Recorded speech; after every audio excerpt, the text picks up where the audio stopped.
Next हमारा जो topic है टॉपिक सी, इसमें जो हम स्ट्रक्चर ऑफ प्रोटीन्स को डिस्कस कर रहे थे उसमें जो हमारा सेकेंडरी स्ट्रक्चर है, जो प्राइमरी स्ट्रक्चर है उसको हमने प्रीवियस लेक्चर में डिस्कस किया। तो अब जो हमारा है वो सेकेंडरी स्ट्रक्चर है, secondary structure of protein.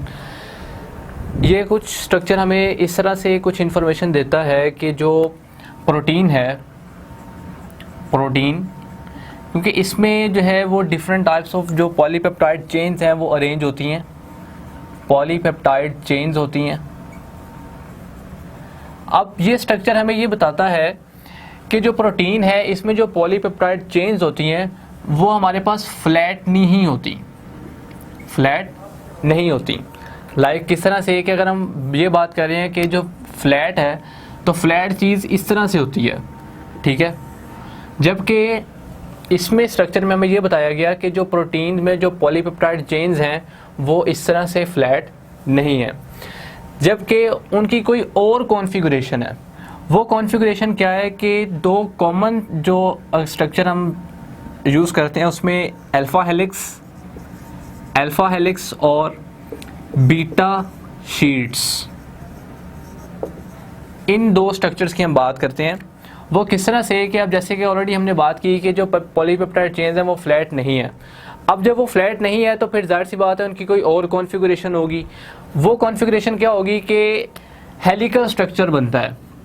Helical structure इस तरह से होगा, ये अब ये हमारे पास है हेलिकल स्ट्रक्चर, तो इसे हम नाम देंगे अल्फ़ा हेलिक्स का, ठीक है। ये इस तरह जो आपको स्पाइरल फॉर्मेशन नज़र आ रही है, ये जो अल्फ़ा हेलिकल स्ट्रक्चर है पॉलीपेप्टाइड चेन का, ये जो स्ट्रक्चर है हमें, जो सेकेंडरी स्ट्रक्चर है वो हमें ये बताता है कि जो पॉलीपेप्टाइड चेन्स हैं वो फ्लैट नहीं होती बल्कि उनकी कोई और कॉन्फ़िगरेशन होती है, जैसे कि ये अल्फ़ा हेलिक्स है।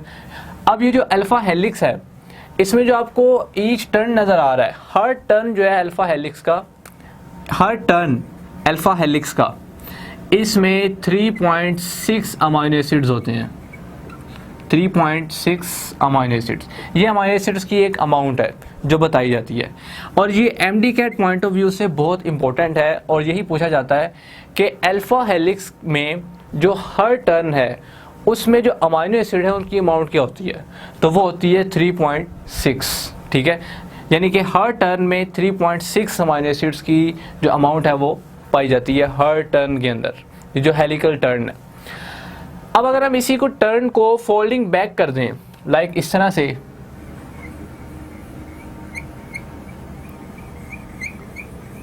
और इस तरह से हम वापस इसको फोल्डिंग करते जाएं, तो ये हमारे पास जो है वो बीटा शीट्स बन जाएंगी। यानी कि हेलिक्स के फोल्डिंग बैक होने से ही जो शीट बनती है वो बीटा शीट होती है। अब ये पूछ लिया जा सकता है कि जो बीटा प्लेटेड शीट्स हैं ये कैसे बनती हैं। तो जब हम जो ये हमारे पास हेलिकल स्ट्रक्चर है, जो स्पाइरल स्ट्रक्चर है, इसको हम फोल्डिंग बैक कर दें, लाइक हम बैक फोल्ड कर दें और इस तरह से करते रहें, तो फिर हमारे पास जो शीट बनेगी वो होगी बीटा प्लेटेड शीट।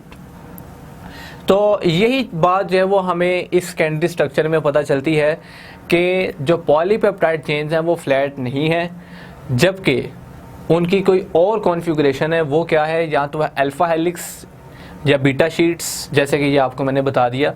और मोस्ट इम्पॉर्टेंट यहाँ पे जो याद रखने वाली बात है वो ये है कि each turn off the helical structure contain 3.6 amino acids, ठीक है जी। तो ये हमारे पास था secondary structure of the protein, कि सेकेंडरी स्ट्रक्चर में हमें किस बात की इंफॉर्मेशन मिलती है। तो ये यहाँ पे हमने ये चीज़ डिस्कस कर ली। Okay, thanks.